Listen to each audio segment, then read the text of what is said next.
Emanating from www.michaelnimmons.com. It's the Thinking Out Loud radio show, giving voice to issues that matter to you. This is Michael Eric Dyson. This is Rochelle Riley, straight out of Detroit. This is Dr. Victoria Dooley at Dr. Dooley MD. What up, everybody? It's your boy, comedian Jay Stevens. This is Frederick D. Haynes III. I am Justin Coates, an author and anti-bullying activist. I am Pam Perry. Hey, everybody. This is Rochelle V. Mann, CEO of Man-Made Productions. This is Bree Diane, international evangelist. Hey, this is Candace Pretty Strange Smith. And what's up? This is Ty Scott King.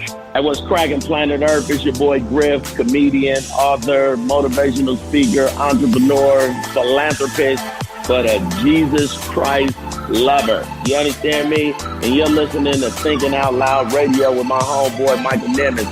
Check him out right here. Go ahead, Mike. Give him that good. I want you to give a warm Thinking Out Loud radio show welcome to Emmy Award-winning WXYZ Channel 7 anchor woman and new friend of the show, Miss Carolyn Clifford. Well, thank you, Michael, and what a nice introduction. So happy to be here. You know what I've got to do? I got to check out my man, Michael Nimmons, who is handling his business as he drops that knowledge. I like that because Frederick Douglass, for whom I'm named, says that knowledge unfits us for slavery. Truth sets us free. If you want to be free, you want to be like Mike. Check out the best radio show online. You're locked in right now to who are listening. You're tuned into the... And without thinking about it, guess what? I'm thinking out loud right here on the Thinking Out Loud radio show. And if you want to stay in the know, you better be listening to Thinking Out Loud radio show. You're listening to the Thinking Out Loud radio show. Check out Thinking Out Loud. Thinking Out Loud radio show. Thinking Out Loud radio show. Don't you dare touch that dial. The Thinking Out Loud radio show with Michael Nimmons. Featuring author, motivational speaker, and minister, Michael Nimmons.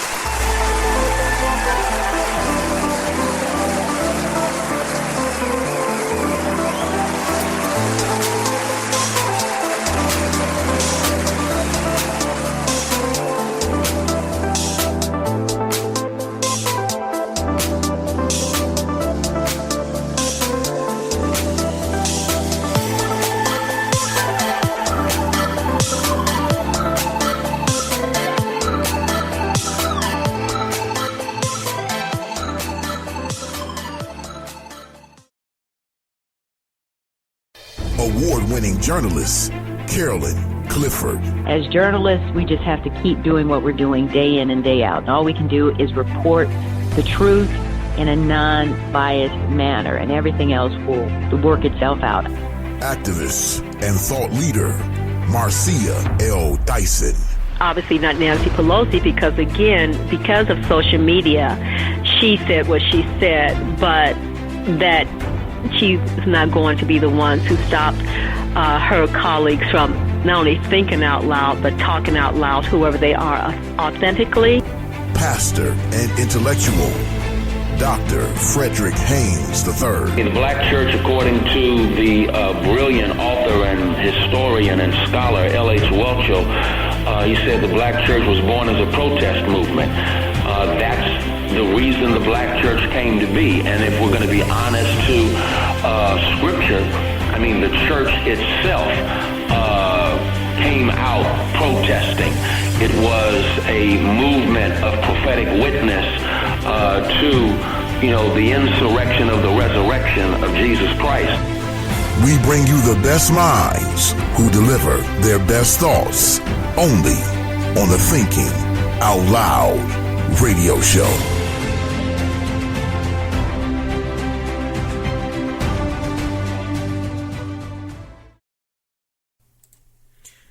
Hello and welcome to another edition of the Thinking Out Loud radio show, and I'm your host, author, motivational speaker, and minister, Michael Nimmons. And you're tuned in to the show that's giving voice to issues that matter to you. That's right, guys. This is the college and pro football kickoff show. As you saw in the link that we shared on social media, those of you who are listening on tonight, get excited. This is our first show of this kind on the Thinking Out Loud radio show, and featuring former All-Pro wide receiver Derrick Mason. So glad to have him on the show with us on tonight. Before we get into all of that, I want to give you a Labor Day greeting. I hope you guys had a wonderful Labor Day. I did as well. Watched a lot of football over the entire weekend, starting on Thursday, man. And we're going to be talking football all show long. I'm telling you guys, just excited about this kind of show. Again, I hope you all enjoy your Labor Day. You didn't eat too many ribs. You kind of you got some rest, got some relaxation on Labor Day.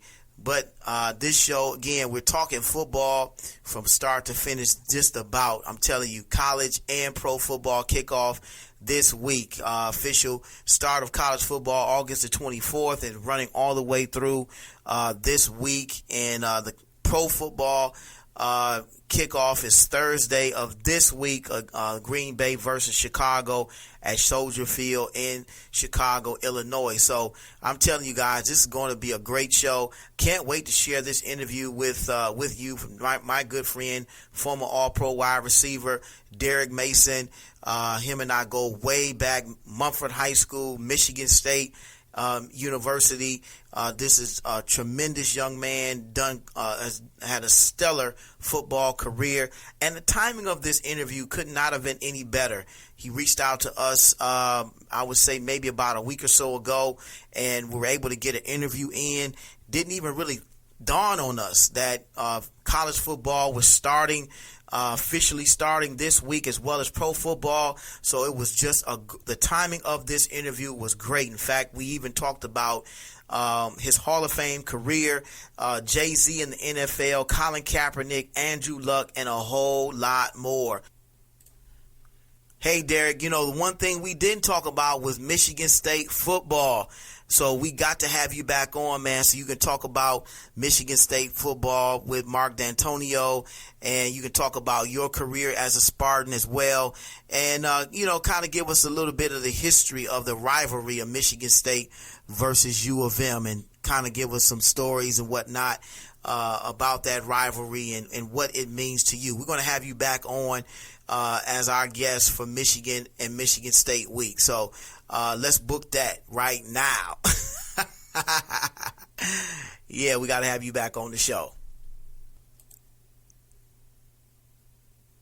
Also, we want to take a minute to acknowledge and to send our thoughts and prayers to the families of the 7 victims who lost their lives due to the domestic terrorist attack that took place over the weekend in Odessa, Texas. It just was so unfortunate that these individuals lost their lives. I think it was 7 killed and 22 individuals that were injured in this violent attack. This was, at least according to CBS News, the 38th mass killing this year. Authorities said the suspect killed 7 people and injured at least 22 others Saturday before officers killed him outside a busy movie theater in Odessa, Texas. It's just so sad and senseless. FBI Special Agent Christopher Combs said the gunman was on a long spiral down before the shooting on the day he was fired. He went to work that day in trouble, Combs said. He said the place where the suspect lived was a strange residence, and that the condition reflected what his mental state was going into this. So, words escape me at the moment in talking about this, but certainly our thoughts and prayers go out to those families that have lost loved ones as a result of this, and even to those, this being the 38th mass killing this year, to all those families that have lost loved ones as a result of this. Makes no sense whatsoever. But just know that, the people here, the Thinking Out Loud radio show, love and care for you, and our thoughts and prayers are with you. And earth hath no sorrow that heaven cannot heal. Also sending our thoughts and prayers to those that are going through this hurricane right now that's kind of ripping through parts of Puerto Rico and Florida. And I know it's terrible. Even the Bahamas is getting some of that as well. So we want to keep you in mind and let you know that we're thinking about you and praying for you as well. We might even have some listeners in those areas, but we just want to let you know that we are thinking about you. Our thoughts and prayers are with you, and we pray God will protect you and keep you in the midst of these turbulent times that you're experiencing. God is a keeper. We know God is a protector, and we believe God is going to protect his people and cover you in the midst of all of this. Just know that God is with you.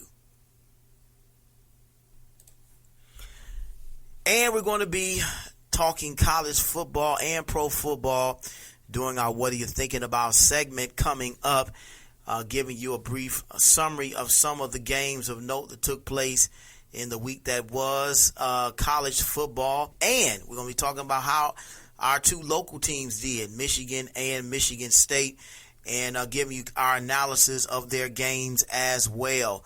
Then capping off this What Are You Thinking About segment, we want to give you an update on the Detroit Youth Choir and their performance on last Tuesday, August the 27th on America's Got Talent, as well as how they did and, you know, what they're doing now in Los Angeles. So we're going to give you a little bit of insights on what the Detroit Youth Choir is up to now that they've made it to the semifinals. So I know you don't want to miss that. And, of course, we have a dynamic thought of the week for you on tonight. Can't wait to share this thought with you. So we're asking the question on tonight, is God a sports fan? That's right, you heard me correctly. In our thought of the week for tonight's show, we're asking the question, is God a sports fan? You don't want to miss this thought of the week. So needless to say, we've got another dynamic show in store for you. So that being said, let's get to it. You is live. A sea of raised fists and silence. 2020 fight is getting very real. Democrats jumping in, speaking out. Jussie Smollett. A month ago, few people knew who he was. You're watching The Breakfast Club. If you take it all into consideration, Stephen A. Listen, the argument that where you absolutely disgust me. D Lemon, right now. How you feeling? Better than I deserve. You feel better today? I'm getting there. Yeah. What are you thinking about?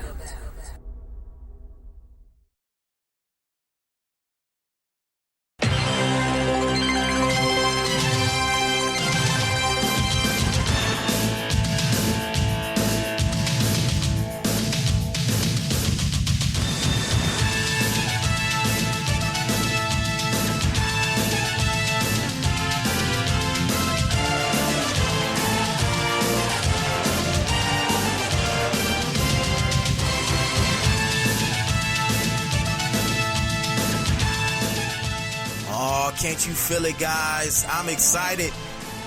This is the September 3rd edition of the What Are You Thinking About segment, where we talk about everything and everybody. And as we said earlier, this is going to be a football-heavy segment. We're giving you a quick recap of some of the marquee games that took place this past week, the official start of college and pro football. That's right. The first official college football game of the season took place on Saturday, August 24th, with number 8 Florida versus Miami. Florida eked out a victory against the Miami Hurricanes, 24-20. That was a good game. Miami was trying to make a comeback, but Florida held on to win that game, 24-20, on Saturday, August the 24th. Then on Thursday, the 29th. Number 1 Clemson versus Georgia Tech. I'm telling you guys, that was a game right there, but it was a blowout. Clemson really just flexed their muscles defending national champs against Alabama. These guys look pretty much indefensible on the gridiron. I'm telling you, number one Clemson versus Georgia Tech.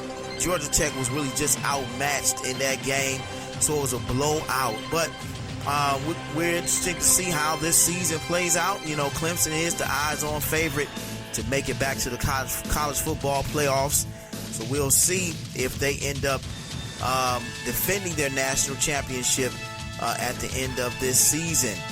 And, of course, number 18, MSU versus Tulsa, played on Friday, August the 30th. MSU defeats Tulsa 28-7. That's right, my Spartans held serve on their home field. MSU's defense, as usual, looked stellar on Friday night, holding Tulsa to a school record of negative 73 rushing yards. But MSU's offense still needs some improvement. In fact, some analysts are saying that the offense looks the same or worse than last year. But I'm not ready to say that. I would say that their offense needs improvement. Mark D'Antonio has made some moves with his coaching staff, really just shifting some coaches around. We'll see if that works or not, but we can still see that they're running some of the same plays that they have in the past.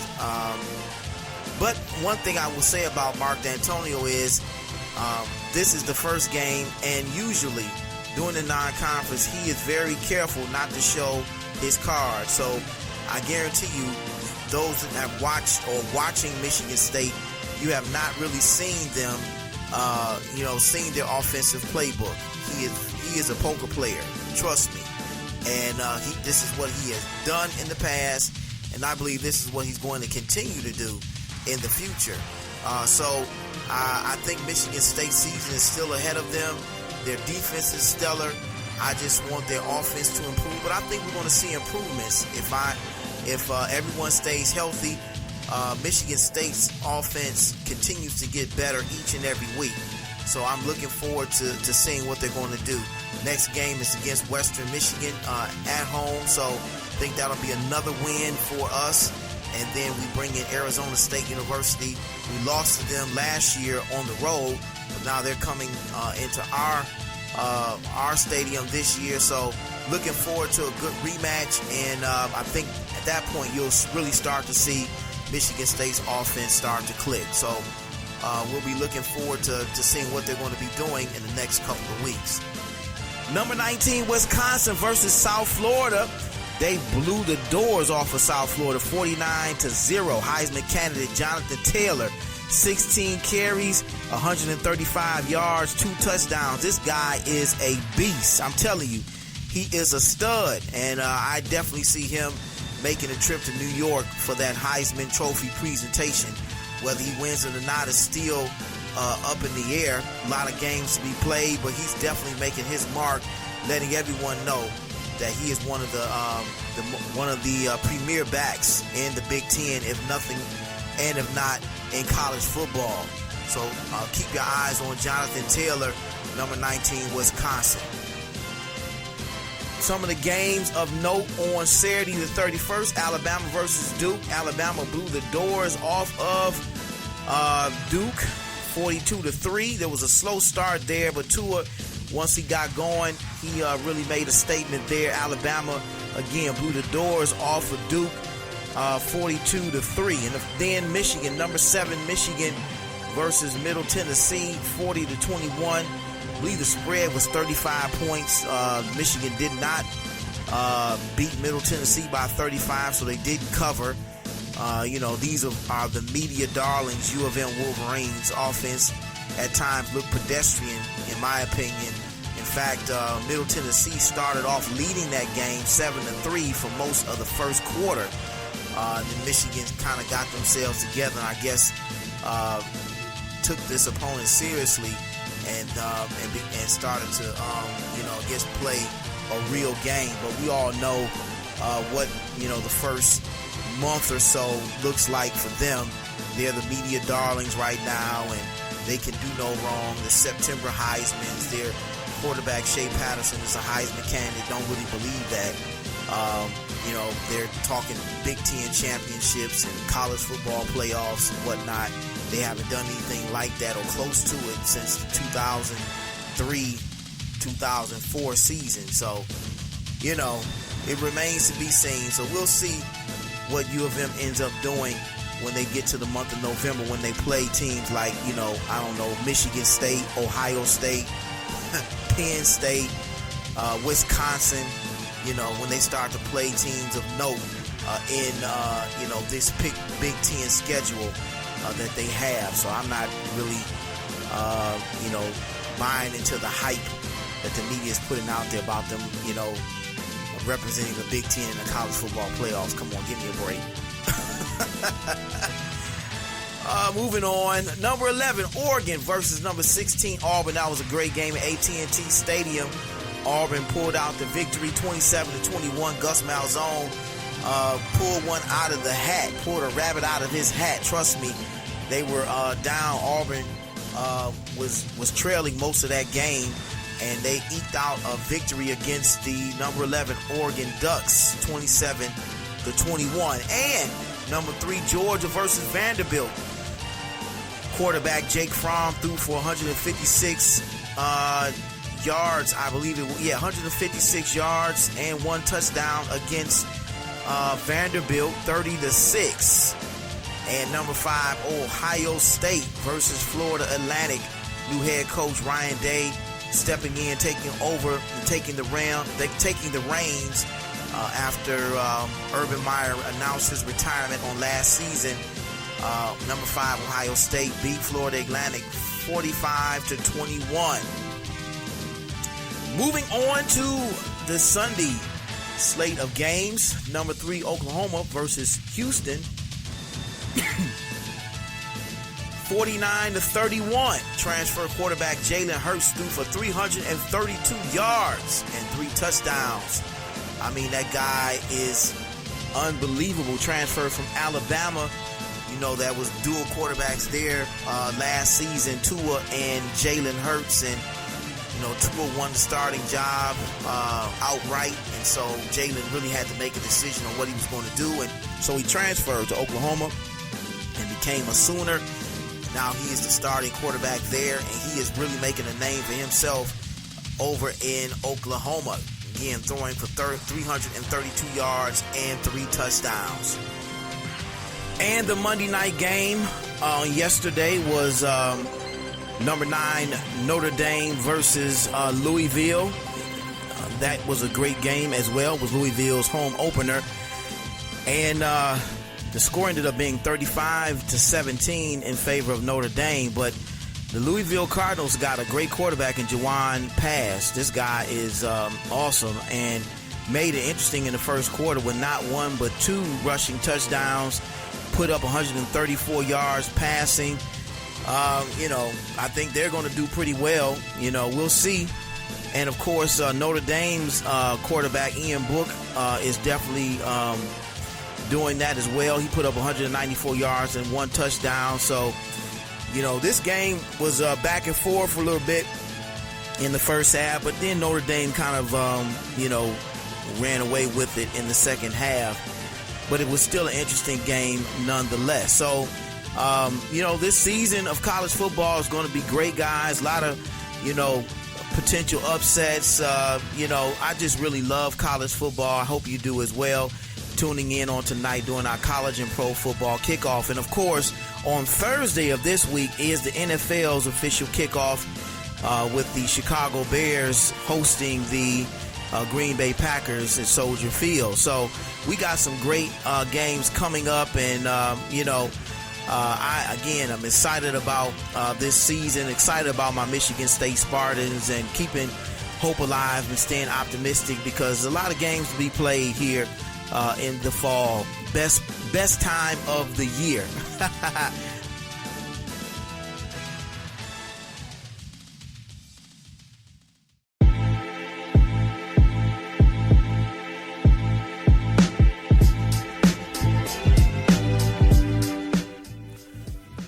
And of course, we want to give you a quick update on the Detroit Youth Choir.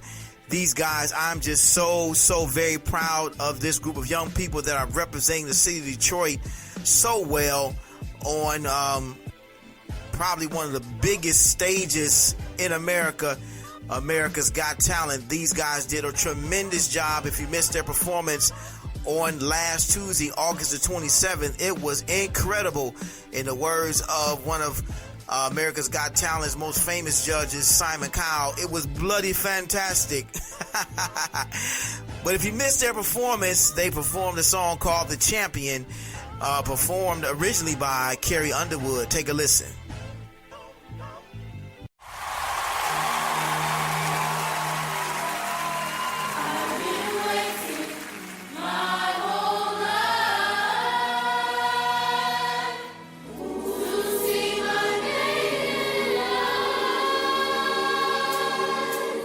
Be the last one standing, 2 hands in the air, I'm champion. You'll be looking up at me when it's over. I live for the battle of a soldier, yeah. I'm a fighter like Rocky, put your back on your back like Ollie. Yeah, I'm a great, I'm stronger. Break my dues, can't lose, I'm a owner. Hey, been working my whole life, and now it's do or die.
So yeah, as you can see, the Detroit Youth Choir did their thing.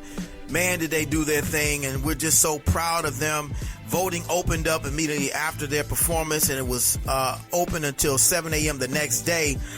And I voted, I gave them all 10 of my votes, which I believe was the max you could give for each act, and they're deserving of it. And, just so proud of these young people. They are representing our city well. Those that listen to the show know that they are our adopted choir. We've had Anthony White, the director, on several times, and we plan to have him on again to talk about their experiences in Los Angeles with America's Got Talent once the dust settles. But we want you to go out and vote for them. They're going to be on the show on September 10th. They're having an extended stay out in LA now that they made it to the semifinals, and they're rehearsing 3 hours a day, and school 3 hours a day. So they're on a very intense schedule out there in Los Angeles, but they're having fun at the same time.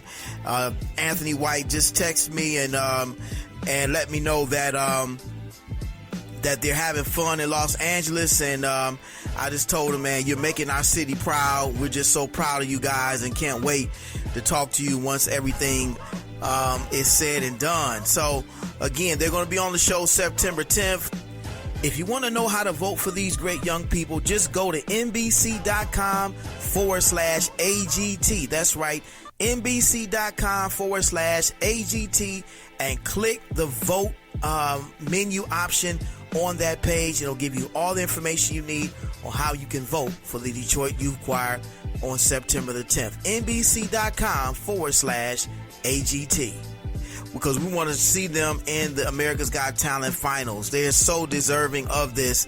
And this is the kind of feel-good story that Detroit needs. I'm telling you, everything that's going on in our city, it's really just a feel-good story. And as an added bonus, we just found out today that the Detroit Youth Choir is going to be the halftime show during the Detroit Lions home opener on September the 15th. That's right, guys. You heard it here first on the Thinking Out Loud radio show that the Detroit Youth Choir is going to be the halftime show for the Detroit Lions when they play the San Diego Chargers on September the 15th. That's right. I'm so proud of these young people. They're continuing to make our city proud. Well, that was the September 3rd edition of the What Are You Thinking About segment. If you have any questions or comments, you can add us on the gram or Twitter at TOL Radio Host MSN, or hit us up on Facebook at facebook.com/Thinking Out Loud Radio Show, or go to our website, michaelnimmons.com. We would love to hear from you. Well, we're getting ready to take our first break of the night, but when we come back, we're getting right into my interview with my good friend, former All-Pro wide receiver Derrick Mason, on our college and pro football kickoff show. You don't want to go anywhere. You're tuned in to one of the hottest radio shows online. It's the Thinking Out Loud radio show. We'll be right back.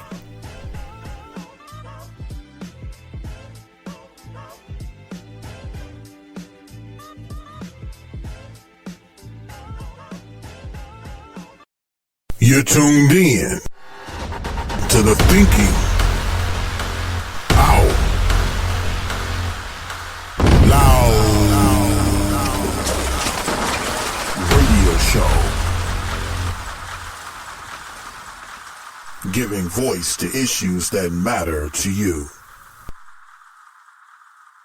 Hi, my name is Maya, and you're listening to the Thinking Out Loud radio show with radio show host and my daddy, Michael Nimmons. You better listen to that, little girl.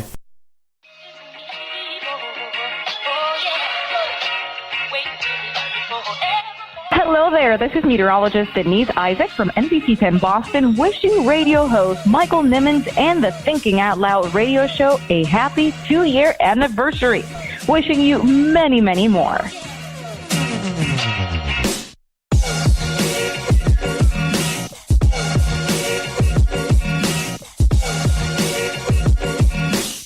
The Thinking Out Loud radio show, giving voice to issues that matter to you.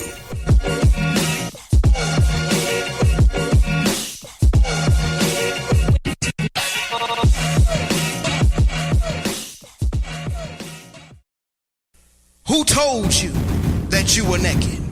Who told you that you were insufficient? Who told you that you were a loser? Who told you that you were a failure? Who told you that you were deficient? Who told you that you were nothing? Who told you that you were worthless? Who told you that you had no value? Who told you that you were naked? To believe? Who Told You That You Were Naked is a dynamic, empowering, and inspiring book about identity that is a definite must-have. Pastor Nimmons talks about an identity crisis that dates as far back as the Garden of Eden. You don't want to miss these powerful insights into not just the problem of this identity crisis, but the discovery of the spiritual solution. Get your copy now, available on Amazon for just $14.95 or by visiting michaelnimmons.com. Like a victim when you are already victorious.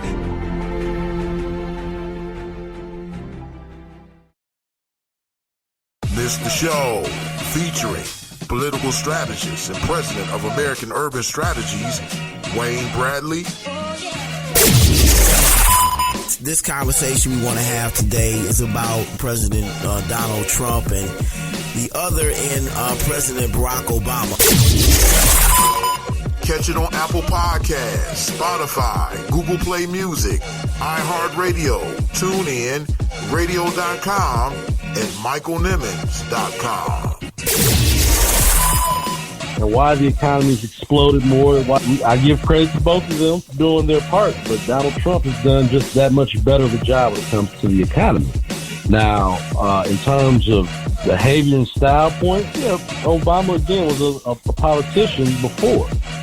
I just think overall, if it wasn't for the antics, the Twitter and things of that nature, people would look at his presidency a lot different. You're tuned in to the Thinking Out Loud radio show. Keep it locked, keep it locked, keep it locked. This is radio host Michael Nimmons, and yes, it's tax time. Haven't filed yet? No worries. We've got the place for you. Consumer Tax Clinic. Take it from someone who knows. They will sit down with you, go over your return, give great advice, and look for the best possible return options. Let the experts at Consumer Tax Clinic help you get the refund you never thought you could. They did it for me. Let them do it for you. Call Consumer Tax Clinic at 248-395-0078. That's 248-395-0078. Or visit their website at consumertaxclinic.com. That's consumertaxclinic.com. Consumer Tax Clinic, a tax service designed with you in mind.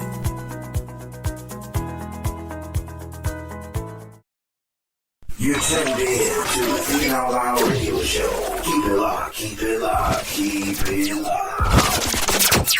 All right, everybody, we are back on another great edition of the Thinking Out Loud radio show, and I'm just excited about this next guest that I have the pleasure of talking to during this this segment. Man, he's been a good friend of mine, and I'm just so proud of him and all the things that he's been able to do and has done.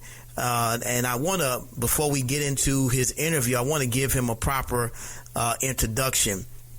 He's a former wide receiver who played for 15 seasons in the National Football League, drafted by the Tennessee Oilers in the 4th round of the 97 NFL Draft after playing college football for the Michigan State Spartans. Go Spartans! Following a season with the Oilers and the Titans, including 2 Pro Bowl selections in 2000 and 2003, he signed with the Balitmore Ravens in 2005. Becoming the Ravens' all-time leading wide receiver with 5,777 yards from 2005 to 2010. He spent 2011 with the New York Jets and Houston Texans, retiring as a Balitmore Raven on June 11, 2012. Nominated for the NFL Hall of Fame in 2019 along with former teammate and Titans QB Steve McNair. He is currently the president and CEO of the Derrick Mason Foundation, and he's a morning radio show host for 102.5 The Game, a sports radio station based in Nashville, Tennessee. I want you to give a warm Thinking Out Loud radio show welcome to former NFL All-Pro wide receiver and sports radio host, my good friend, Derrick Mason. Welcome to the Thinking Out Loud radio show, Derrick.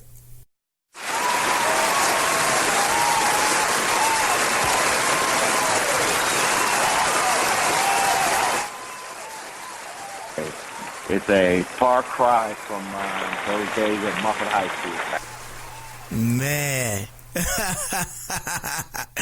Wow. Thank you so much for being on the show with us tonight, man. I truly appreciate it.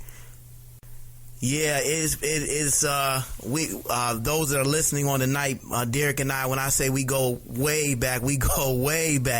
Mumford High School, Mumford Mustangs, but Derrick played football for the Mumford Mustangs, and then he and I went to Michigan State. Again, he was there when I got to Michigan State already, playing football for the Michigan State Spartans. So, we go way back, man, but it's so good to have you on the show with us on tonight, man. Well, I appreciate it, man. It's good to, you from time to time, when you go to high school or college with different people and you build a relationship with them, you always, and as time go by, people have families and whatnot, and you always wonder what the people are doing that you went to high school or college with, man. And I've been able to keep up with some of the people, and you are one of the guys that, you know, I watch from afar and what you've been able to do, you know, with your radio show, being a minister, writing books, man. I am so proud of you. You know, I can remember that day on stage at Mumford High School. You gave the Dr. King speech. Wow. Those memories are good, man. Those, you know, it's not many times you have an opportunity to look back. Like I said before, you know, you get so busy with your life, and you have children, you have a family, and you just get going with the day-to-day or things or projects you have going. And rarely do you get a time to reflect on, you know, maybe your high school days or your college days. But anytime I can reflect on my college days, I mean, it's always, you know, obviously with the football team, but then I made sure I had, you know, friends outside the football team, whether it was you, DeJuan, Mike, Dashe, which we call Marmaduke. Man, I can remember nights, you know, staying up, playing video games. You know, those were the good times. Absolutely. So, Derrick, man, let's get started with this interview, man.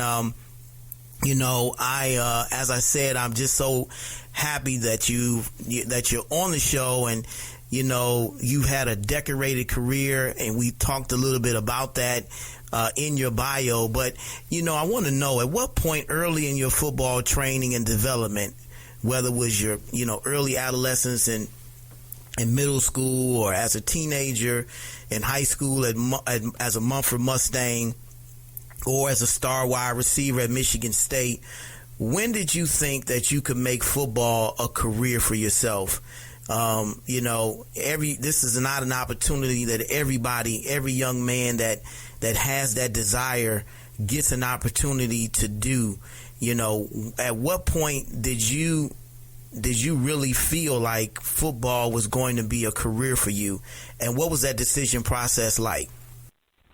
It wasn't really until maybe my junior year in college, after the junior year, going into my senior year, where I thought there was a real possibility. I had thought about, you know, leaving my junior year because I thought I had a good season, but chose to, you know, come back and further my education and also mature as a player on the field. So it wasn't really until my junior year.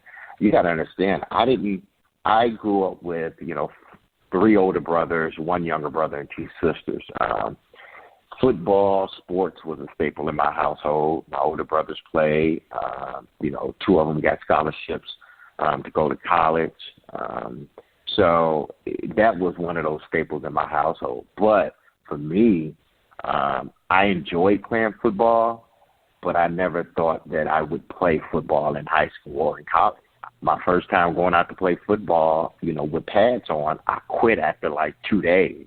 It wasn't for me. I was more so of a black basketball guy. You know how basketball is in Detroit, man.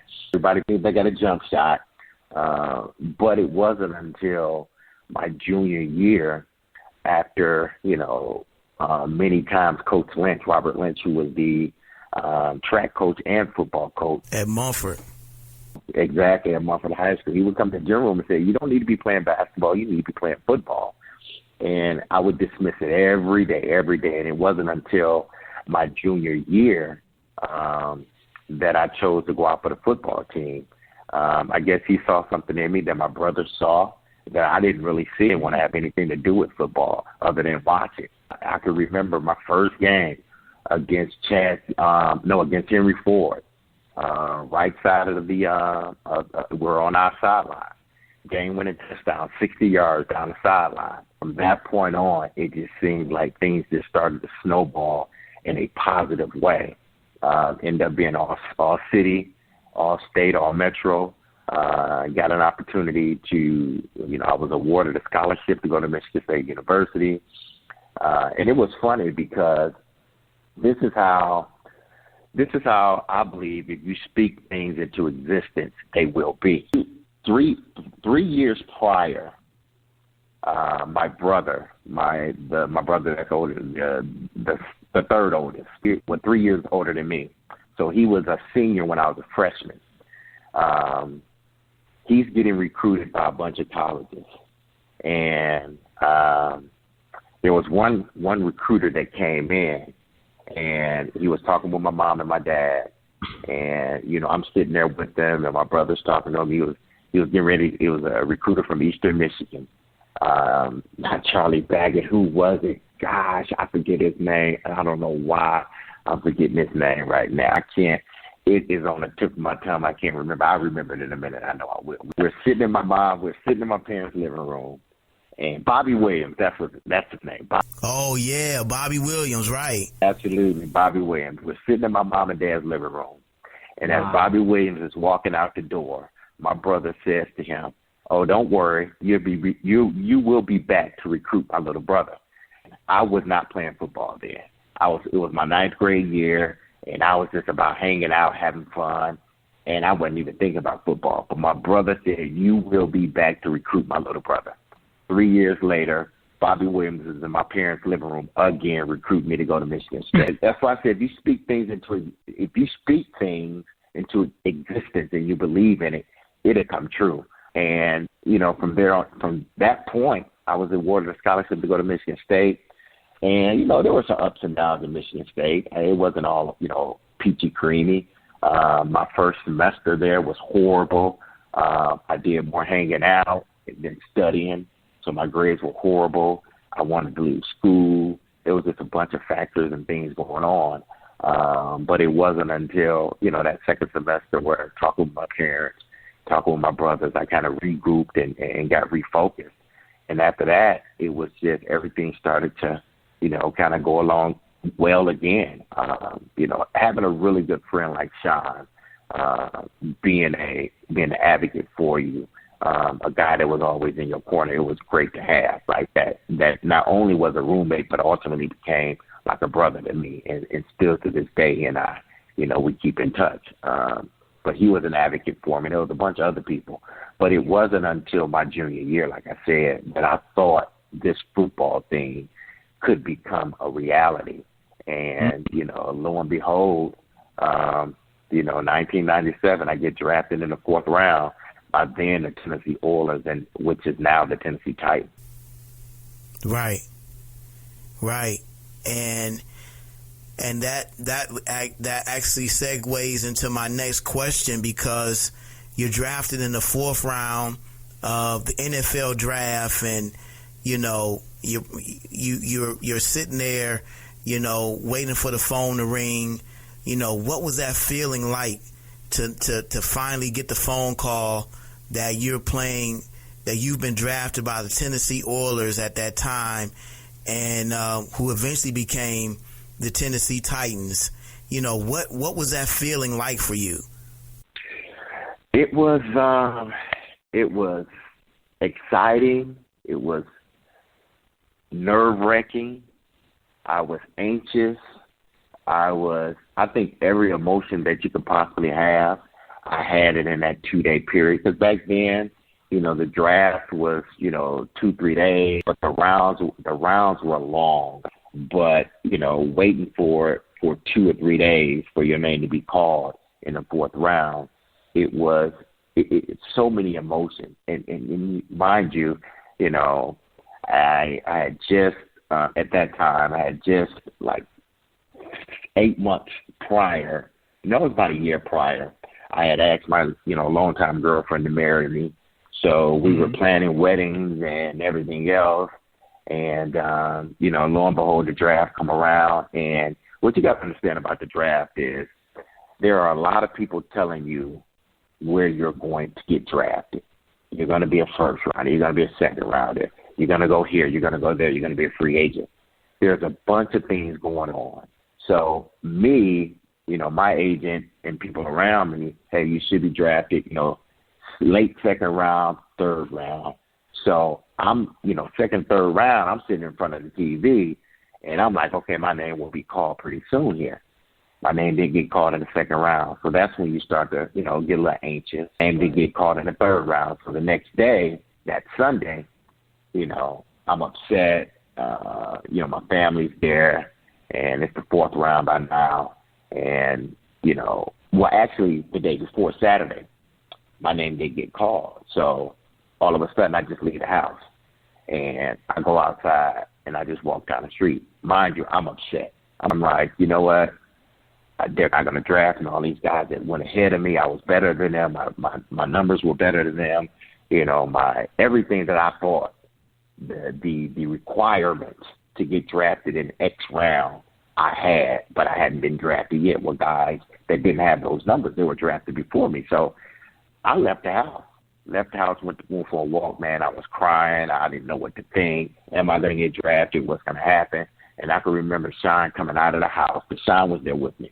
Sean coming out of the house, he grabs me, and he and I have this long talk. And he said, don't worry about it, man. It's God's plan. Don't worry about it. Everything going to fall into place. And, I kind of regrouped, went back in the house. So the next day, that morning, draft starts, I think at around 11 o'clock. My then fiance had already went off to church, and I'm sitting there waiting on my name to be called. Well, the second pick in the fourth round, I get a phone call from the Tennessee Titans. Well, that was probably the happiest I had been in a long time, to hear your name called and to get a phone call from then the head coach of the Tennessee Oilers, which was Jeff Fisher. And so the other end of the telephone, I mean, it made all of those 4 years and then those 2 days of anguish, it made it all worth it.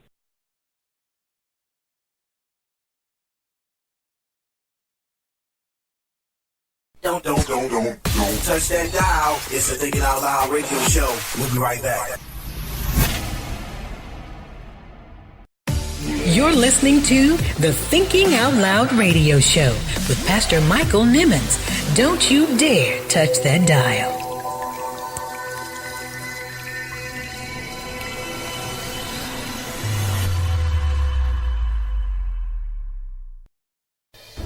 Author and speaker, Dr. Eddie Connor. I was reading something the other day, and it's interesting. It's been 50 years since Dr. King was killed. 50 years later, they're still killing kings. To really speak truth to power, but also to speak to our young men about police brutality, but also the whole spectrum that in many cases they live in the crosshairs of society. We can give them all the tips, tools, and things of the trade of how to govern yourself accordingly. But we see young men all across America, and in many cases we just become desensitized to a young man who is shot and killed because the police were threatened by the fact that he pulled something out of his pocket and it was a phone when they thought it was a gun. Practitioner and spokesperson, Dr. Victoria Dooley. I do feel strongly that as the African American community and the church, we need to take mental illness more seriously, and we need to make it okay for somebody to seek out health care for mental health issues other than prayer. Absolutely, 100%. Pulitzer Prize winning journalist, Rochelle Riley. I can tell you, and before we leave Ali, let me tell you that it wasn't just an interview with him, but my very first column called for the city of Louisville to have a museum for him, because at that time there was nothing bearing his name except a little strip of street. You know how it works in some cities where Martin Luther King Boulevard is in a part of town, but in the rest of the town it's named something else. That column ran, and the mayor and other folks who knew better and who were embarrassed by it said, okay, it's time. And that helped lead to this effort that had been going on for some time to raise $80 million to build the Muhammad Ali Center, which now exists on the banks of the Ohio River. We bring you the best minds who deliver their best thoughts only on the Thinking Out Loud radio show.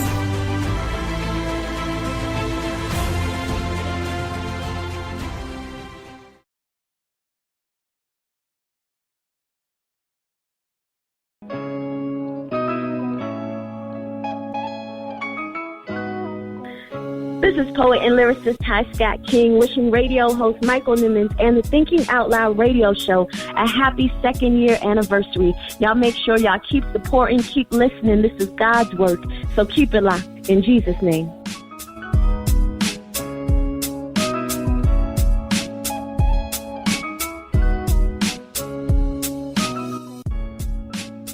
The Thinking Out Loud radio show, giving voice to issues that matter to you.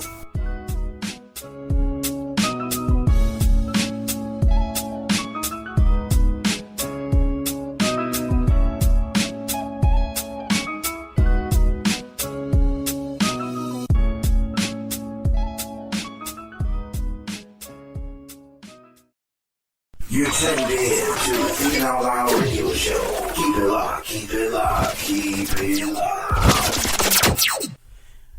I know you're enjoying our interview with my good friend, former All-Pro wide receiver and radio host, Derrick Mason. Let's get back into this dynamic interview.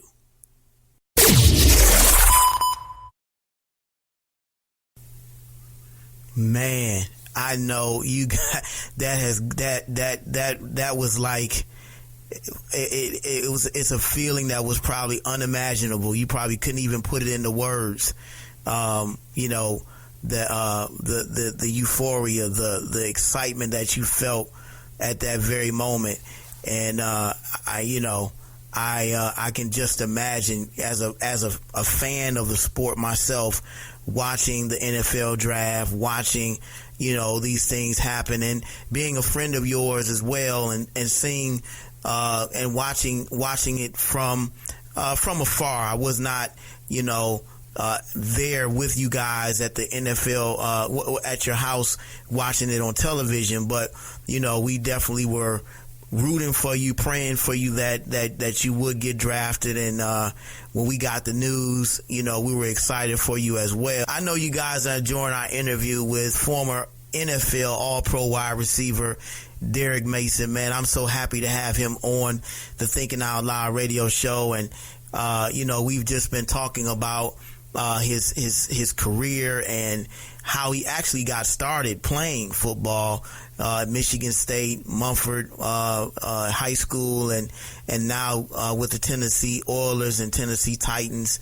You, as we said, you have had such a decorated career as a wide receiver in the NFL. I just want you to share with our listeners some of your most memorable NFL games, man. You've played in some very special games. I know, man. You played in Super Bowl, was it 34 with Eddie George, and man, and the AFC Championship games.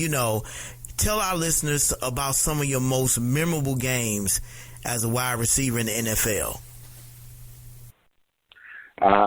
First, it starts off with getting an opportunity in 1997. Because mind you, when we moved here to Nashville, we didn't have a stadium. We barely had a practice facility. So, man, this is no lie, we were practicing behind a doctor's office on makeshift fields. What? Yes, we were sharing a locker room with the doctor's office. It wasn't good. I didn't think that, coming to the NFL, I'm thinking like everything's top notch. Man, the facilities at Mumford was better than the facilities we were in. My God.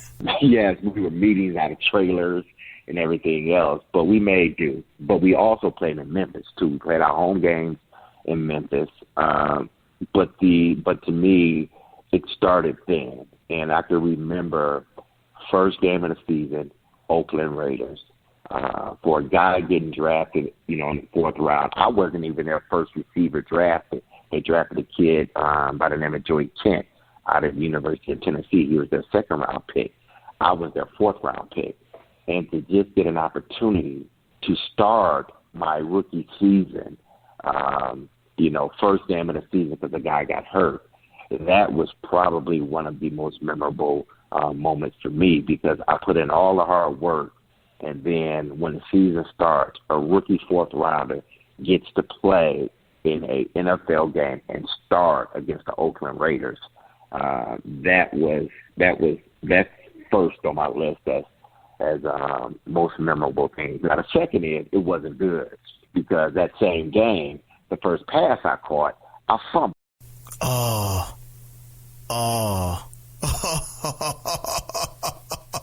Like it's all a part of the territory. And you catch a ball, and you're happy that you caught the ball, but you don't secure the ball, and you fumble the ball. It is Oakland's ball after that. But I learned from that play very quickly. Now, other memorable moments, obviously the Super Bowl year, the Music City Miracle, Kevin Dyson running up the sideline. We go to the next game, we play Indianapolis, we beat Indianapolis, and we go to Jacksonville, who we had already played twice that year and beat them. Their only 2 losses during the season was to us in that 99 year. And then just so happened they lose to us again in the AFC Championship game. I had a kick return for a touchdown in that game. They kind of broke it wide open. And we found ourselves in the Super Bowl, that 99 season. Just being in that game was memorable. It did end the way we wanted it to end. We came up a yard short. Just experiencing all that was one of those things you can never take away from this team. We're all still good friends to this day. A lot of guys still live here in Nashville, so that's a good thing. Another memorable moment for me, I think when I became a full-time starter versus the New York Giants. Kevin Dyson had just got hurt, and I was elevated from fourth receiver to starting receiver in a matter of a couple of weeks. And, just starting my, as a full-time starter now after 4 years actually, that was another memorable moment. I had a really good game that game versus the New York Giants. We ended up winning that game here in Nashville. I can go down the line. There's been so many memorable days. Just playing with Steve McNair, Eddie George, Ray Lewis, Jonathan Ogden,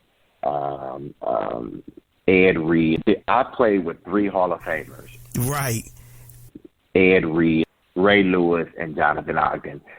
Terrell Suggs, I think he'd eventually go in. Eddie should go in. Steve should go in. I played with some great players, and those are the things that I remember the most is just the relationships that I built with these individuals. We won a lot of games. We lost a lot of heartbreaking games. I've been to AFC championships. I caught a bunch of passes. I caught a bunch of touchdowns for a bunch of yardage. But the relationships that I built with these men, watching the greats of the game play, I think that was, to me, that was some of the most memorable moments. And then, my kids, man, having my son on the field with me, during practice. He wasn't, when I retired, my son was 6 years old, but just having him on the field with me, having my daughter at the games with me, those are moments that, that I think every father, enjoys, being able to bring your kid to work with you and them being proud of you. Those are some of the, the things that I can remember that are most memorable and dear to me. Wow, man.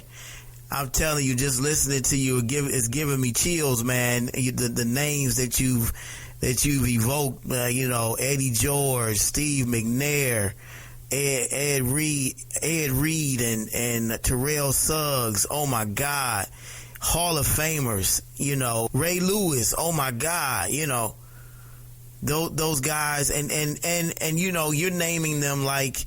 You not only played with them, but you were a fan of theirs. But I'm sure if we talked to them, they would say the same about you as well. That you were and are considered a great player in the NFL. And thinking back to that Super Bowl game, Super Bowl 34, I believe it was, where you guys came up a yard short. I remember that play. Eddie George, if he stretched out just a yard, that we'd be having a different conversation. We'd be talking about Derrick Mason, Super Bowl champion. Yeah, it, and I try not to think about that as much because those are some of the, when you play for a long time.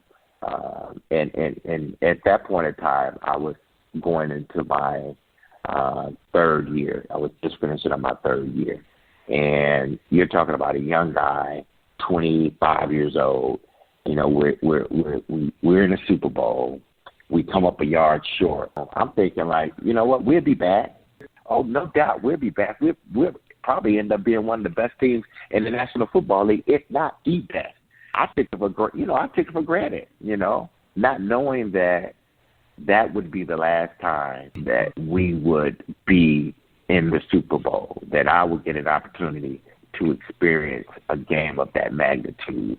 Now, I've been to AFC Championship games, but there's nothing like a Super Bowl. So coming up a yard short, I mean, there was just the emotions throughout that game. It just went back and forth. The Rams dominated, who were the St. Louis Rams then. They're the LA Rams now. The second half, we dominated it, and we found ourselves trailing by 7 points. And George, I mean, did a magnificent job that second half of running the football and made one of the you know, unforgettable plays in Super Bowl history. You know, being basically he was tackled by Kevin Carter, and he found some way to get out of the grasp of a guy that's 6'6", 300 pounds. Somehow, some way, he was able to get out of that. Superman. To Kevin Dicey to continue to drive. And then the last play of the game, he hits Kevin on a slant route.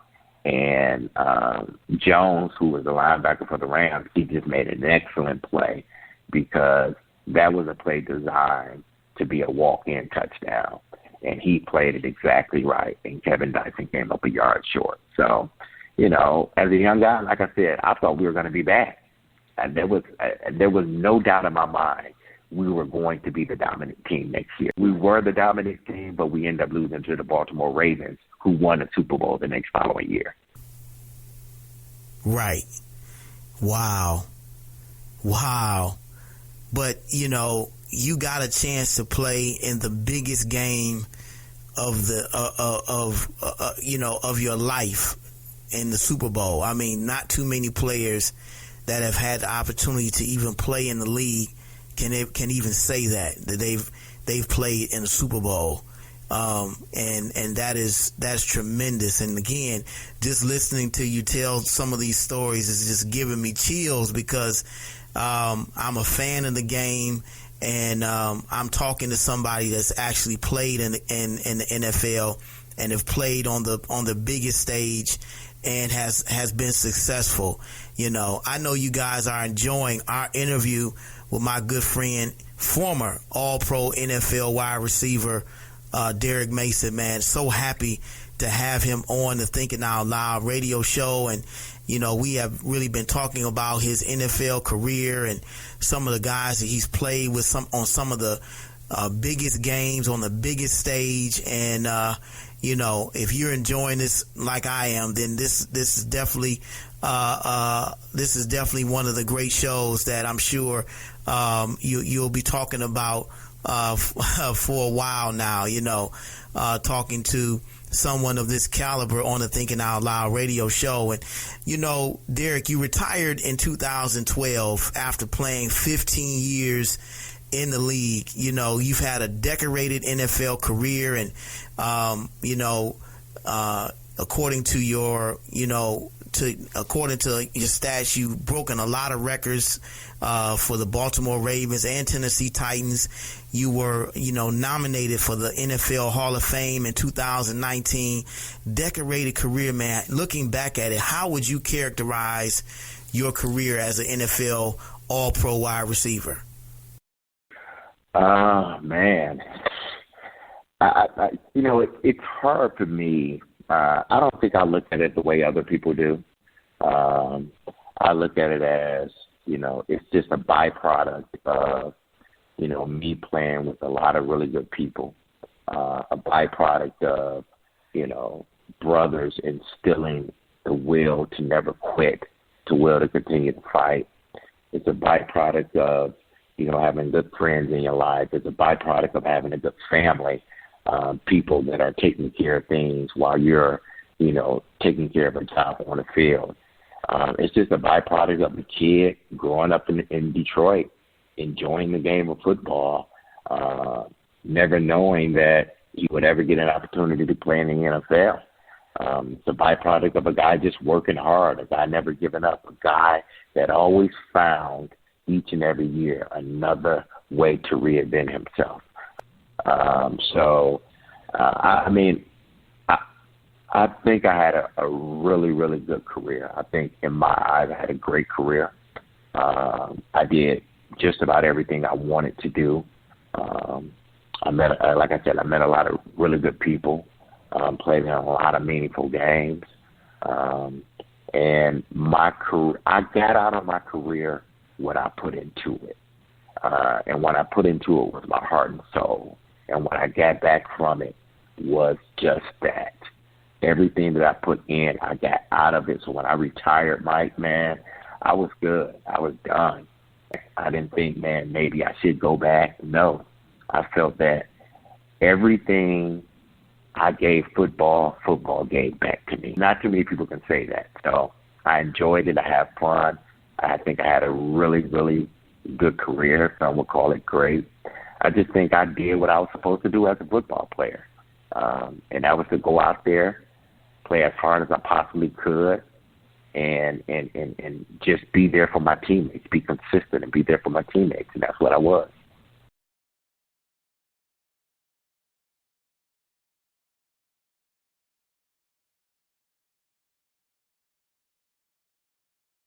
You're tuned in to the Thinking Out Loud radio show, giving voice to issues that matter to you. It's the anniversary show featuring meteorologist Denise Isaac and the music of lyricist Ty Scott King.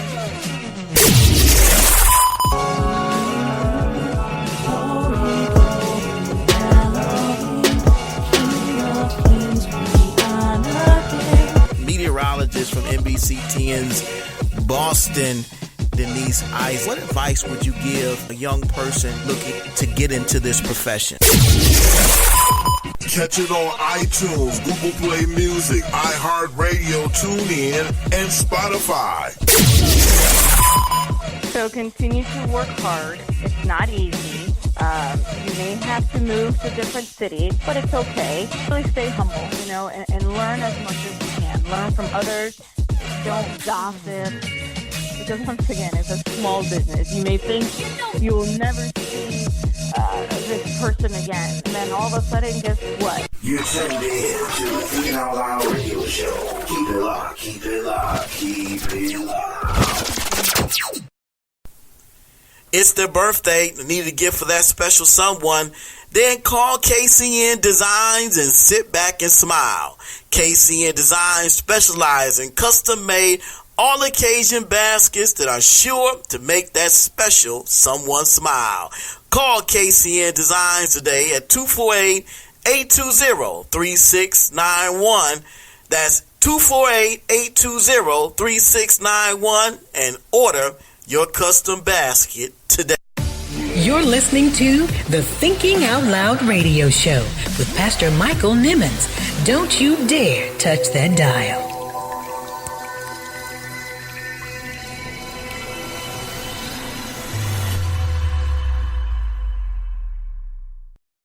You're tuned in to the Thinking Out Loud radio show. Keep it locked, keep it locked, keep it locked.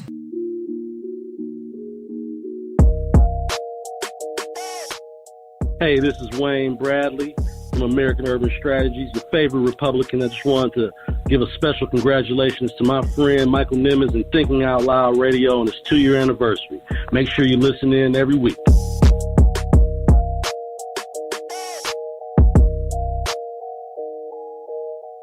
The Thinking Out Loud radio show, giving voice to issues that matter to you.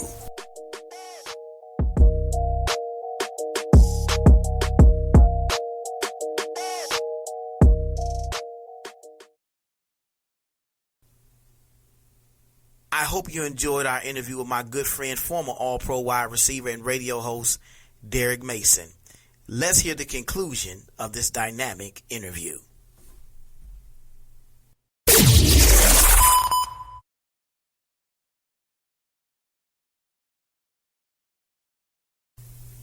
Wow. Absolutely. I know you are enjoying our interview with my good friend, former NFL All-Pro wide receiver Derrick Mason. We're just talking about his NFL career. And, I want to shift gears, Derrick, and talk about the NFL now, the NFL today.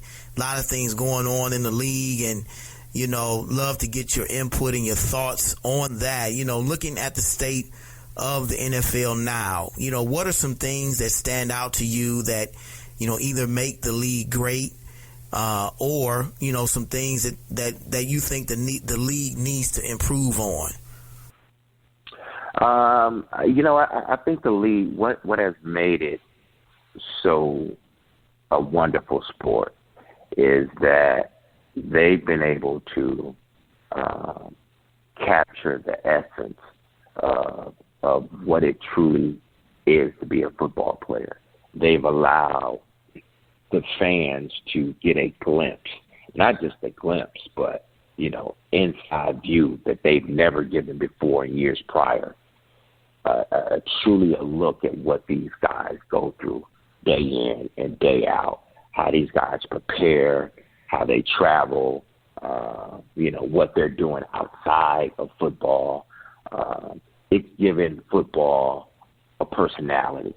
It's allowed the fans to get inside of the helmet, because for so long, only thing you saw was a jersey and the name on the back and the number.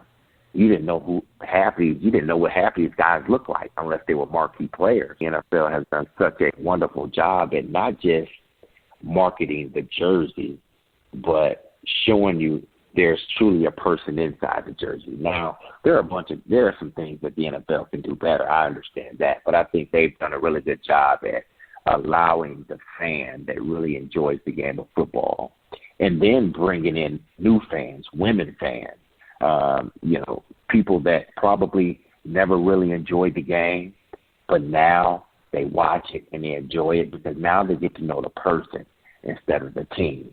I think the NFL has done a wonderful job at that. Again, they can do more. I understand that. They've made the game a lot safer than what it used to be, because a lot of guys were suffering from CTE. They were suffering from just lingering injuries. And the NFL, I say the NFL needs to be more proactive. I think the NFL has been reactive on a lot of issues. The health and wellness of players, they've been more reactive than proactive. But even with that, they found a way after years of research and then the players really putting the sort of the owners foot to the fire. They've made this game a lot safer than what it used to be. They've cut down practice. They've cut down the hitting. They've made it in such a way where these guys, it's still a violent sport. It's still a physical sport. But a lot of those things that they were able to do, 15, 20 years ago, they can't do anymore. And it's allowing these guys to play a little bit longer. It's allowing these guys to have a life after.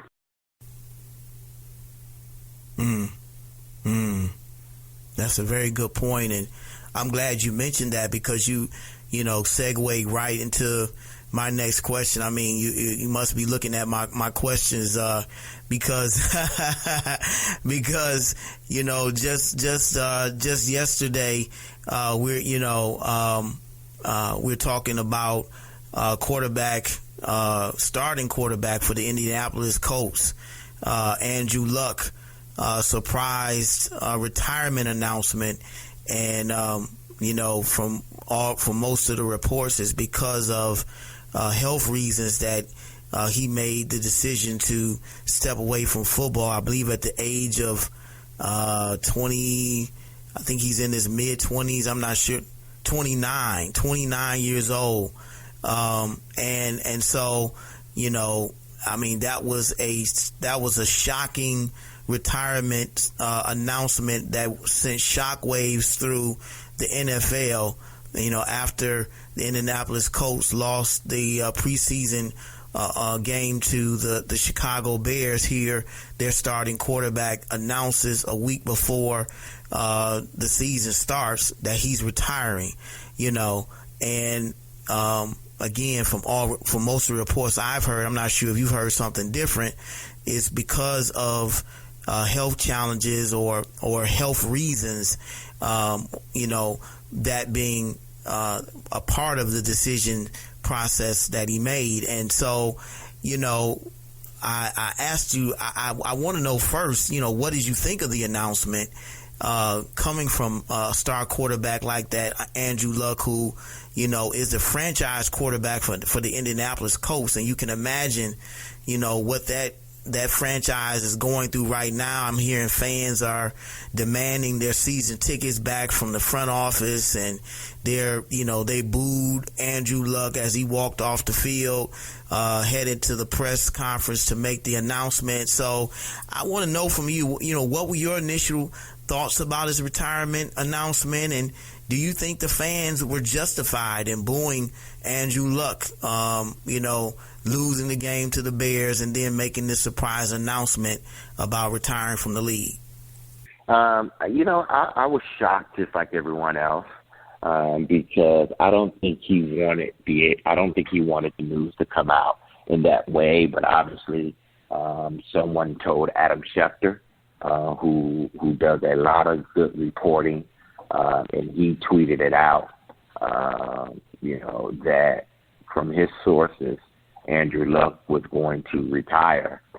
Everybody around the league thinking that, Indianapolis was going to be one of the teams that were going to be vying for a spot in this year's Super Bowl. From that to all of a sudden now he's retiring, I know 100% of the people were shocked because it didn't come from Andrew Luck. They didn't hear it from Andrew Luck. They heard it via social media from Adam Schefter. And you just got to imagine, I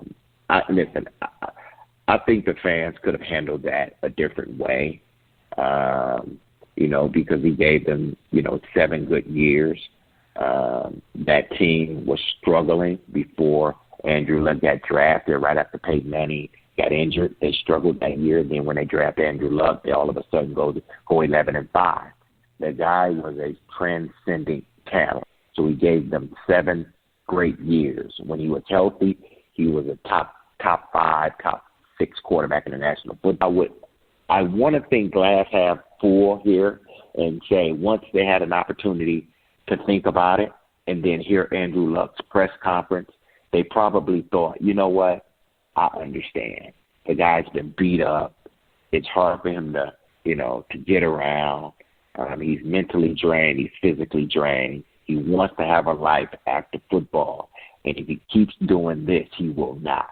So hopefully once you heard that, you thought, you know what, I get it. I may not like it. He was my favorite player. We were going to go to the Super Bowl with him. I may not like it, but I get it. I respect it. And then you move on.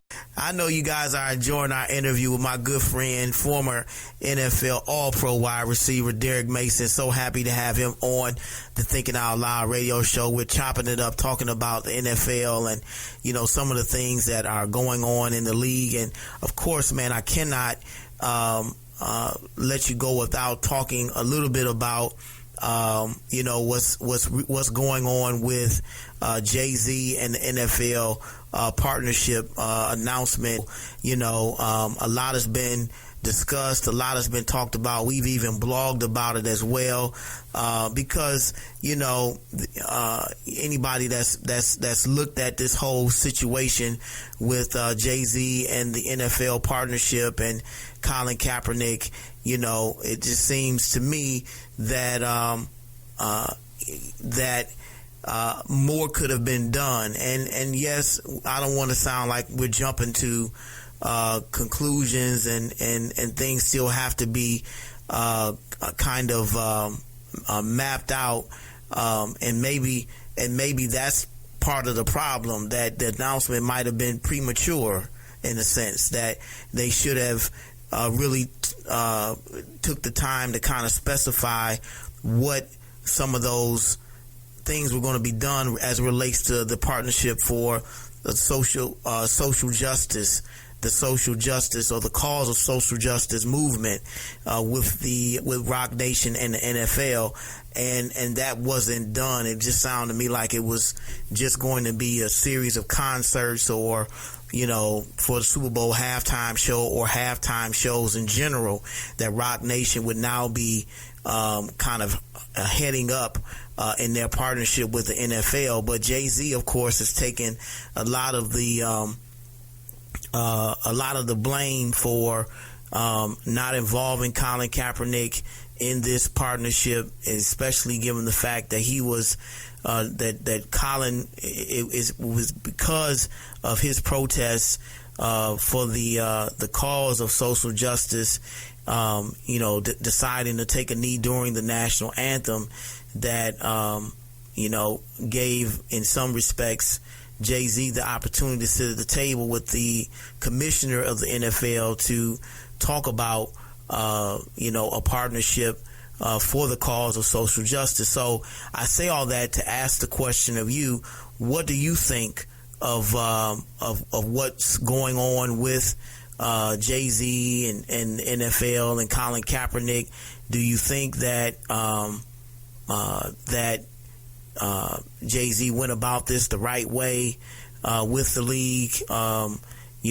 Could he have done more with possibly even trying to negotiate a deal for Colin Kaepernick because he's still unemployed? I've heard people say, well, that's not Jay-Z's job to try to negotiate a job for Colin Kaepernick. But I can't get past the fact that if it was not for Colin Kaepernick's protest for the cause of social justice and the Black Lives Matter movement and the police brutality that's impacted the communities of black and brown people, we wouldn't be at this point with Jay-Z and partnering with the NFL. So I kind of want to get your thoughts about all of this and how do we move forward? Well, here's the thing. And you're right. Only time will tell whether, this was the right move by Sean Carter or not. And I think that's one of several problems that people have. Here's the problem with that press conference is that you didn't have a set plan on what was going to happen now that you're involved in this. Because you've been at this with Roger Goodell for over a year. So you're telling me the day that we announced it, mind you, on a 3-year anniversary of the day Colin Kaepernick first kneeled, y'all have this big conference, this made for television thing where, Jay-Z and Sean Carter's going to come out, he's going to team up with the NFL. You tell me all of this and you don't have a plan? That's like coming to a bank after you've been telling this bank, for a year, I want to open a business. Well, you go to the bank and you don't have a business plan. So that's the first problem. The second problem is the comment that we are past kneeling. Let me ask you something. Did we ever hear Dr. King say we're past marching? No. No, we've never heard Dr. King say we're past marching. He's never, not once in the speeches that I've heard, the books that I've read, not once did he say we are past marching. And I guarantee you, if he was alive today, he wouldn't say we are past marching. And I don't think we are past kneeling, because there are guys that are still kneeling. There are guys that still feel the same way that they felt a year or two ago. Mind you, Colin Kaepernick still doesn't have a job. And here's another point for you. Mike, say you and I are part of the movement. We're marching, and we get thrown in jail. And then all of a sudden, they want to say, you know what, listen, you're right. We're going to let somebody's going to come in here, some new energetic person, is going to come in here and we're going to let you sit at the table and we're going to give you just about everything you want. We're going to make it look shiny and good. And we're going to forget about the people that are still in jail. If I come to the table, isn't it the first thing I'm going to do is say, whoa, before we get anything started, we need to get these people out of jail first.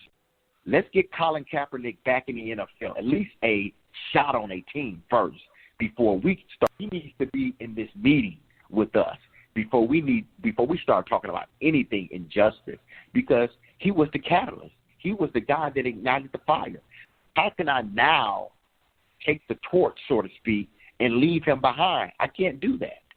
So before we have a talk, Roger Goodell, in the NFL, Colin Kaepernick needs to be in this room with us, and he needs to have an opportunity to play a game that he loves. They did none of that. Colin wasn't in the room. They said, Jay-Z said, we're past kneeling, which I thought was the most asinine thing in the world. Excuse my French. That was bad optics, because Jay-Z, you may be past kneeling, but the guys that are still kneeling, the guys that are still fighting for injustice, they're not past kneeling. And another problem is this, and I've listened to a lot of people, is that sometimes, just sometimes, black folks don't call to the table our own people. And what I mean by that is sometimes some people are beyond reproach that, we can't say anything about them. There's only so many of us, so we can't say anything about them. Call a spade a spade. We still love you. We still rock with you. But wrong is wrong. And what Jay-Z did was completely wrong, because he had no plan when they asked him what you say you're going to do, even though he didn't say he was going to do much in that press conference from what we heard. But, people want to see, okay, you're in the room, let's make something happen. What people don't understand is everybody's screaming that, oh, Jay-Z's at the table now. We should be happy that one of us is at the table. And what I've told people is this: just because you're at the table doesn't mean we all eating the same. We can let you sit there, but you ain't eating the steak and filet mignon and the good stuff we're eating. Hey, listen, he said he was going to do something. Only time will tell, but the clock is ticking.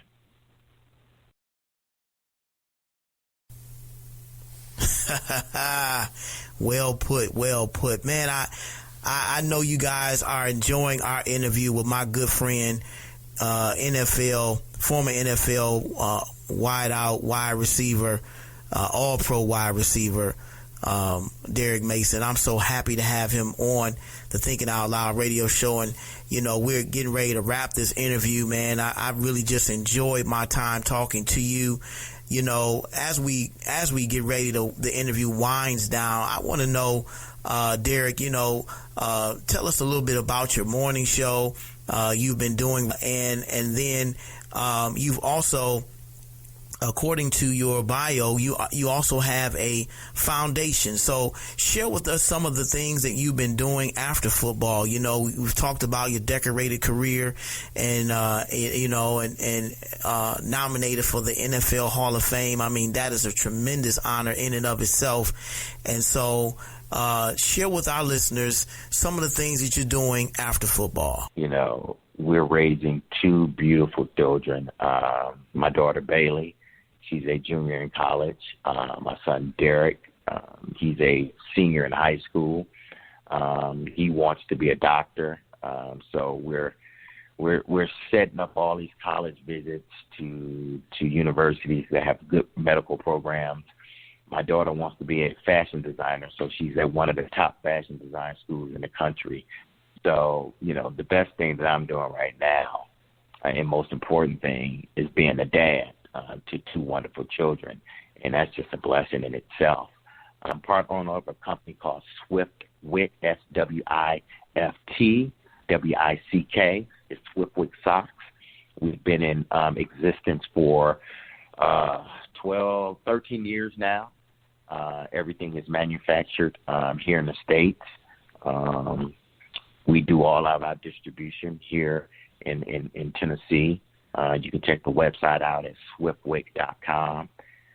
Best socks in the world. Check them out. I think you'll really love them. We got some cool designs or whatnot. So doing that, the radio show in the morning, from 6 to 10, the morning drive, myself, Mikhail, Brayton Ball on 102.5 The Game. The three of us have been together for over a year now, but I've been on that station going on 4 years now, the midday show with Darren McFarland and Willie Donick. But then I since moved to the morning show, and I'm loving it, man. I've done some TV work for the Big Ten Network. I've done some things with the NFL Network. So I started long ago doing media stuff. Even while I was playing, I had my own radio show here in Nashville, and then when I went to Baltimore. So I got the itch. I knew this is what I wanted to do. I knew I couldn't play the game forever, but I still wanted to be around it. So what better way than to talk about it?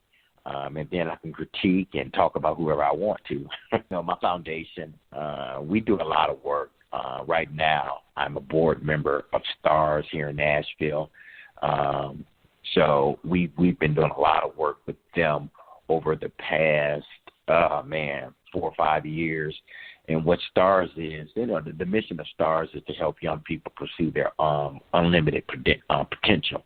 So we got several different programs within STARS that helps children of all ages. We got our SAP program, we got our Kids on the Block program, our men's program, our deaf program for hearing impaired, and then our Yoda program. So if you want to check them out, go to starsnashville.org.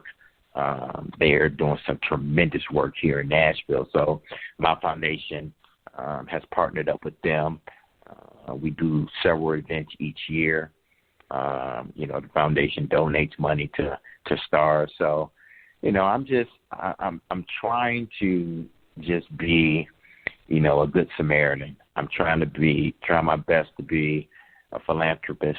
I'm trying to do what God has put me in a position to do. And I have truly enjoyed our conversation on tonight, and I know that you have enjoyed us talking with former NFL All-Pro wide receiver Derrick Mason. I cannot tell you how excited I am and have been listening to him and sharing with him, and he's sharing with us, the listeners of the Thinking Out Loud radio show on tonight.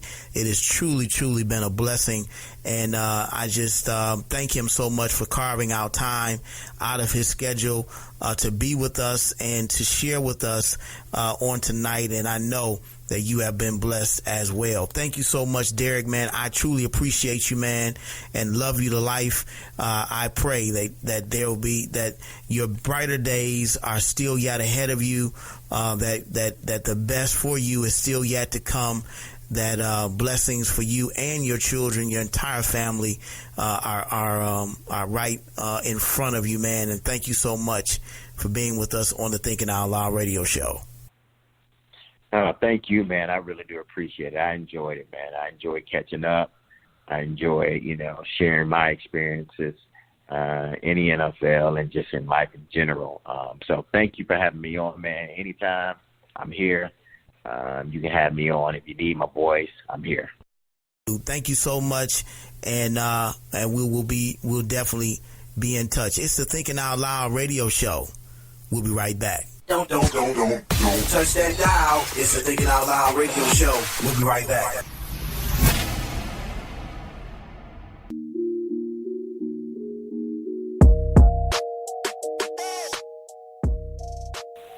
This is Christian recording artist Good Son, and when I'm in Detroit, I'm always rocking with my man Mike Nimmons on the Thinking Out Loud radio show. Yeah.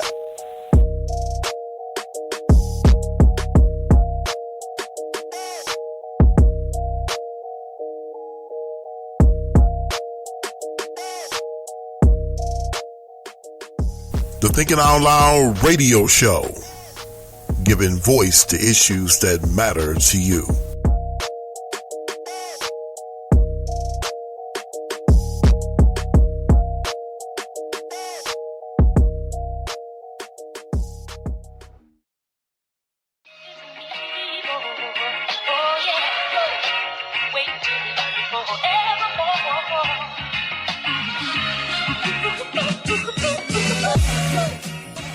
What's up? This is your brother, boy, Dwight III, pastor of the Ark Detroit, and you're listening to the Thinking Out Loud radio show.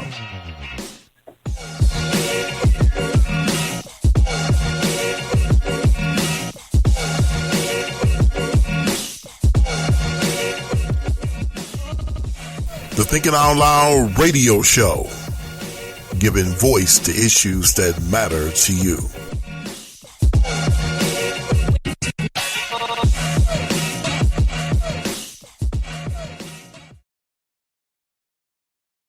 This part 2 of our discussion of When They See Us with attorney and pastor Boyd White. What role does the church play in helping us to build bridges between the police and the black community? Catch it on iTunes, Google Play Music, iHeartRadio, TuneIn, and Spotify. What Dr. W.E.B. Du Bois said in the early 20th century is the same today, that the color question will always be the number one question in America. So the church has to find its place in that discussion. So our theology has to be broad enough to say, I want to help everybody who needs help, whether they're black or white or gay or straight. Does that mean that I need to affirm them? No, I affirm what the Bible affirms. But the Bible would say that if somebody's getting their head busted unfairly, I'm not going to sit and ask you what your faith is, what your sexuality is. I'm going to say to this person busting you upside the head that you're wrong, and I'm going to stop you from doing that. You're tuned in to the Thinking Out Loud radio show. Keep it locked, keep it locked, keep it locked.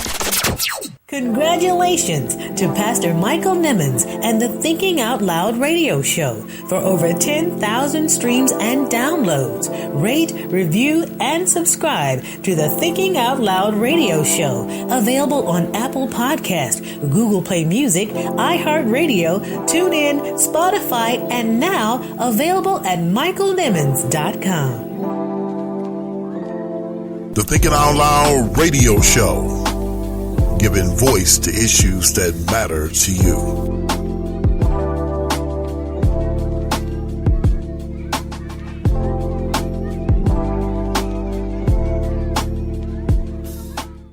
Who told you that you were naked?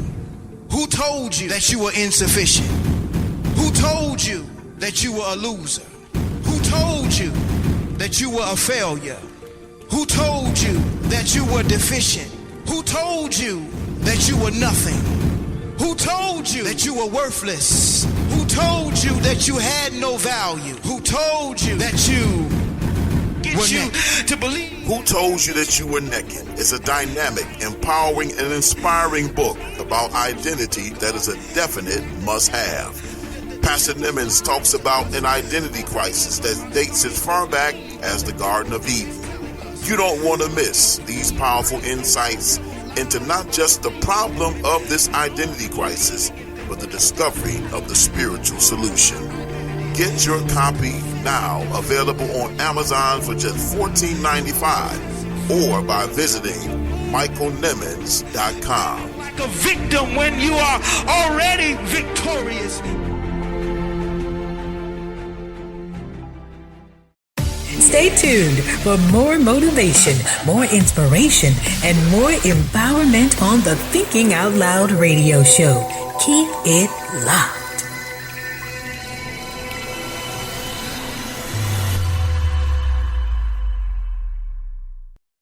It's time for the Thinking Out Loud radio show thought of the week.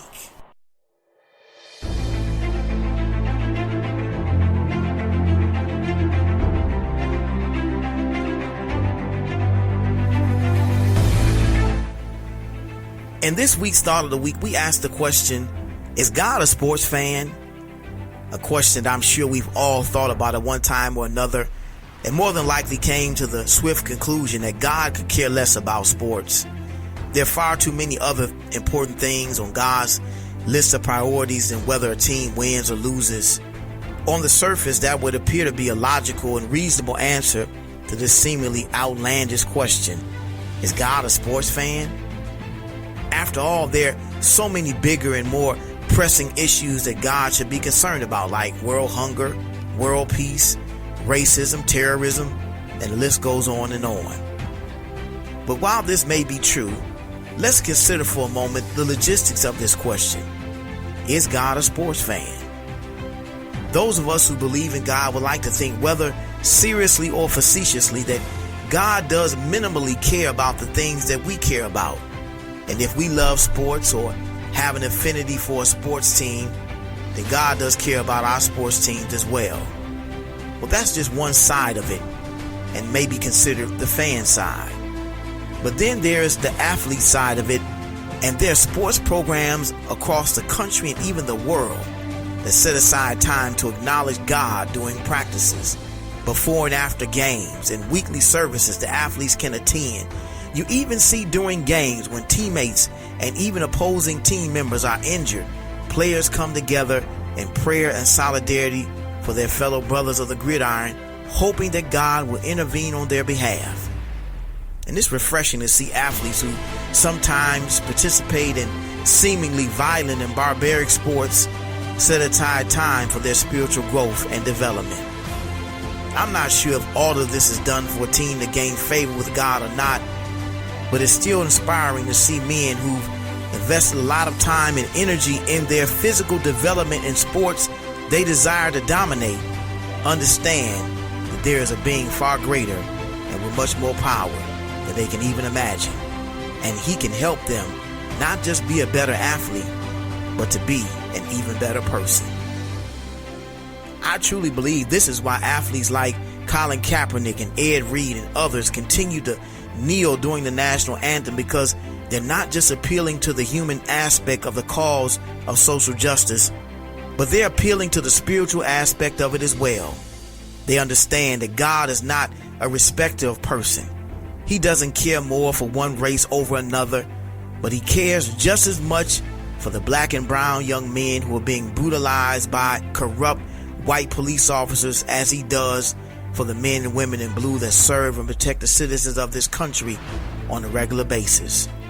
He cares just as much about the immigrants that are being detained and deported by a racist and narcissistic administration as much as he cares for the people within this racist and narcissistic administration. So does God care about sports? Is God a sports fan? Yes, he certainly is. I believe he cares about sports just as much as he cares about the poor and indigent. He cares about sports just as much as he cares about the humble and the meek. He cares about sports just as much as he cares about the weak and the feeble.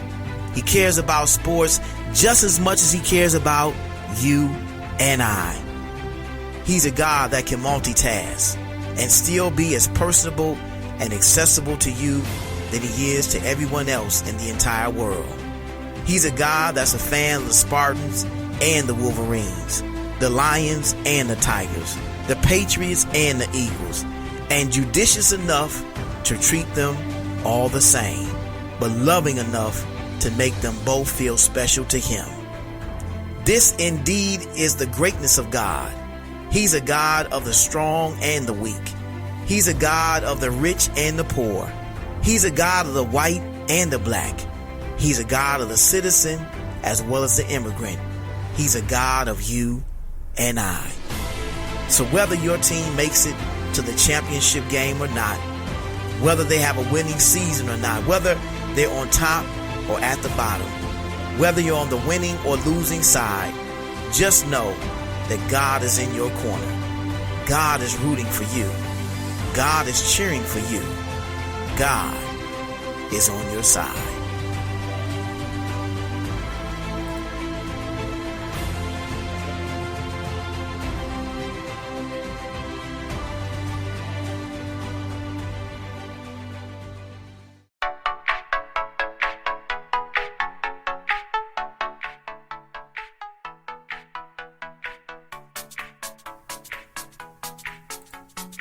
We want to give a special thanks to my good friend, former All-Pro wide receiver and radio host, Derrick Mason, for being on the show with us on tonight.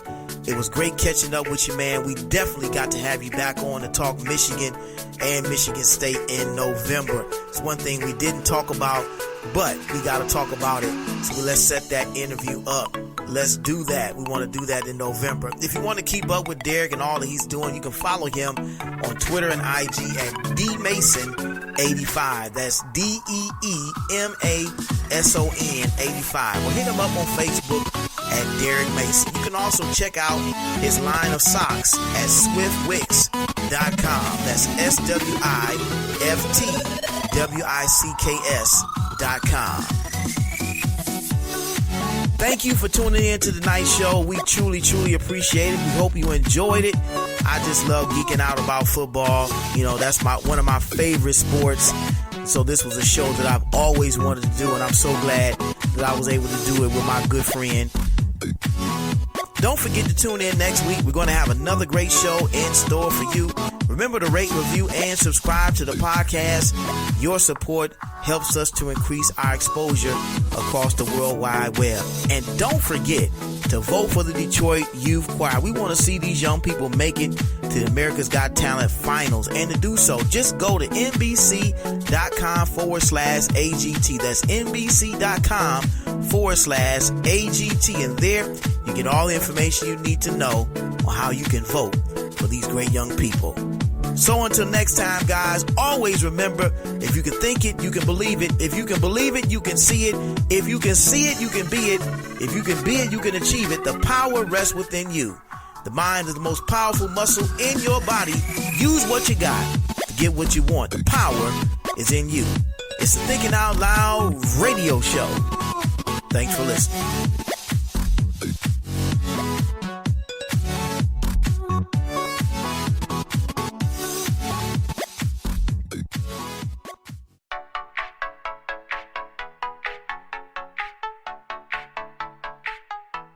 Thank you for listening to the Thinking Out Loud Radio Show podcast. Be sure to support all of our radio show partners. If you like the show, subscribe to the podcast on iTunes, Google Play Music, TuneIn, iHeartRadio, or Spotify. Want to book radio show host Michael Nimmons for a speaking engagement, book signing, or corporate event? Send an email to contact@michaelnimmons.com. Be sure to follow the show on all of its social media accounts, on Instagram at The TOL Radio Show, on Twitter at TOL Radio Show, or on our Facebook fan page at www.facebook.com/Thinking Out Loud Radio Show. Are you an entrepreneur? Want to advertise? Become a Thinking Out Loud Radio Show partner and take advantage of our free introductory advertising offers. Send an email to thinkingoutloudradioshow@gmail.com for more details. Visit the new home of the Thinking Out Loud Radio Show at www.michaelnimmons.com/TOL Radio Show. The Thinking Out Loud Radio Show, giving voice to issues that matter to you.